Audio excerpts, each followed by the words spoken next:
जीओआर में रिहाइश पजीर ब्यूरोक्रेट्स के घरों से इन्वर्टर चोरी करने वाला मिस्त्री गैंग पकड़ा गया। मिस्त्री गैंग के नाम से इन्होंने गैंग बनाया था और काम भी ये मिस्त्रियों का और मजदूर का ये करते थे। काम के बहाने घरों में एंटर होते थे और वहाँ पर रैकी लेते थे कि कौन सा सोलर इन्वर्टर कहाँ पर ये लगे हुए हैं। शर्मा साहब, ये बताइएगा कि ब्यूरोक्रेट्स की रिहाइश गाह और सारे ब्यूरोक्रेट्स रहते हो वहाँ पे, सबके घरों, और उधर से इन्वर्टर्स चोरी होना, क्या समझ आती है बात कि कौन लोग थे और कैसे चोरी करते थे, क्या करते थे? बेसिकली ये पिछले एक साल से ये जो मुल्ज़मान हैं ये जीओआर में वारदात कर रहे थे। शुरू से ही यहाँ जीओआर 1 में रहाइश पजीर हैं। मुख्तलिफ ऑफिसर्स के सर्वेंट क्वार्टर्स में जो उनके मुलाजमान हैं उनके बच्चे हैं ये, और ये सारा जीओआर का जो मैप और सारी चीज़ें ये बखूबी उनसे जो है ये वाकफ़ थे। कितने मेंबर हैं? ये 3 मेंबर्स पर जो मुश्तमिल जो मिस्त्री गैंग इन्होंने बनाया हुआ था वहाँ पर अंदर यानी कि मिस्त्री गैंग नाम था इनके गैंग का, या फिर ये मिस्त्री थे, मिस्त्री का काम अंदर करते थे? मिस्त्री गैंग के नाम से इन्होंने गैंग बनाया था और काम भी ये मिस्त्रियों का और मजदूर का ये करते थे। 20-20, 25-25 साल से ये वहाँ पर रहाइश पजीर हैं और सारे जीओआर को बखूबी जानते हैं और सारा अंदर एंटर होने का, बाहर निकलने का, सारे मामलात का इनको पता। करते ये थे कि ये मुख्तलिफ औकात में काम के बहाने घरों में एंटर होते थे और वहाँ पर रैकी लेते थे कि कौन सा सोलर इन्वर्टर कहाँ पर ये लगे हुए हैं। वहाँ से रैकी लेने के बाद 1-2 दिन बाद ये रात के टाइम में गाड़ी जो है वो रेंट पर लेते थे। रेंट पर लेने के बाद ये उसकी नंबर प्लेट वगैरह और उसका हुलिया गाड़ी का चेंज करने के बाद ग्लव्स और मास्क का इस्तेमाल करते थे और मोबाइल फ़ोन का इस्तेमाल बिल्कुल नहीं ये करते थे। ये घरों में एंटर होते थे ताला वगैरह तोड़ के, जब घर में कोई नहीं होता था तो ये सोलर इन्वर्टर उतारते थे। उतारने के बाद गाड़ी पर फ़रार होते थे और गाड़ी जो है वो किसी भी सरकारी हॉस्पिटल जैसे म्यू हॉस्पिटल है, सर्विस हॉस्पिटल है, इनकी पार्किंग में जो है ये डंप कर देते थे। अगले दिन उसको निकालते और वहाँ से ये फ़रार हो जाते थे।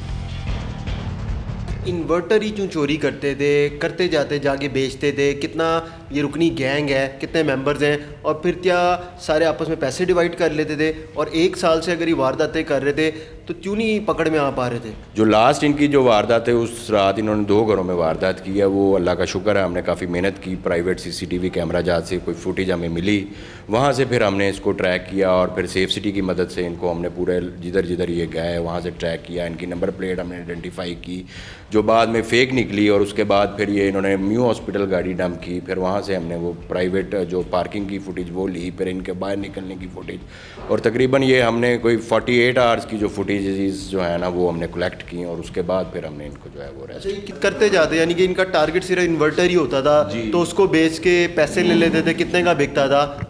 जी बिल्कुल, ये इनका सॉफ्ट टारगेट जो था ना वो इन्वर्टर, क्योंकि ये काफ़ी बड़ी मालियत के इन्वर्टर थे, काफ़ी महंगे थे, इसलिए ये वो इन्वर्टर कितने तक का होगा? 10 से 15 लाख रुपए की मालियत है इन्वर्टर। तो ये कितने तक का बेच देते थे? ये वही कोई 5 लाख में, 7 लाख में ये सेल कर देते। यानी कि एक इन्वर्टर पे अगर इनको 5-6 लाख भी बच रहा था तो वो भी इनके लिए बहुत था। और इन्होंने तो पता नहीं कितने इन्वर्टर चोरी किए थे। जी बिल्कुल ऐसा ही है, तकरीबन 7 घरों से इन्होंने जो है वो सोलर जो इन्वर्टर थे ये चोरी किए। और गाड़ी किससे रेंट पे लेते थे? गाड़ी भी ये इधर ही हमारे इलाके में ही है, वहाँ से रेंट पर लेते थे। उसको यही बताते थे कि हमने कहीं शादी पे जाना है। और तो जब आप लोग इस गैंग तक पहुँचे, गिरफ्तार किया, और जिन ब्यूरोक्रेट्स के इन्वर्टर चोरी हुए थे उनको जब आप लोगों ने बताया कि मुल्ज़िमान पकड़ लिए, तो क्या उनको यकीन आ रहा था कि इतने पुराने आने वाले और वही उनके घर में वारदात करके फ़रार हो जाएंगे?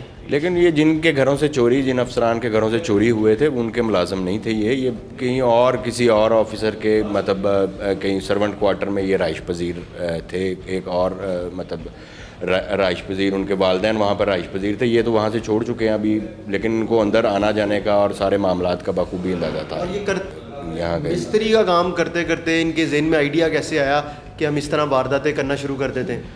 बस ये इन्होंने आपस में बैठे एक दिन प्लानिंग, किसी घर में काम कर रहे थे ये, तो वहाँ से इन्होंने प्लान किया कि यार ये सोलर इन्वर्टर लगे हुए हैं, बाहर ही लगे हुए हैं, इसको हम उतारते हैं और तो ये सेल कर लेते हैं। तो बस इसी तरह इन्होंने उसको प्लान कर लिया और फिर आहिस्ता आहिस्ता इनको उसकी लत लग गई और ये फिर उसमें इन्वॉल्व हो गए इस वारदात में।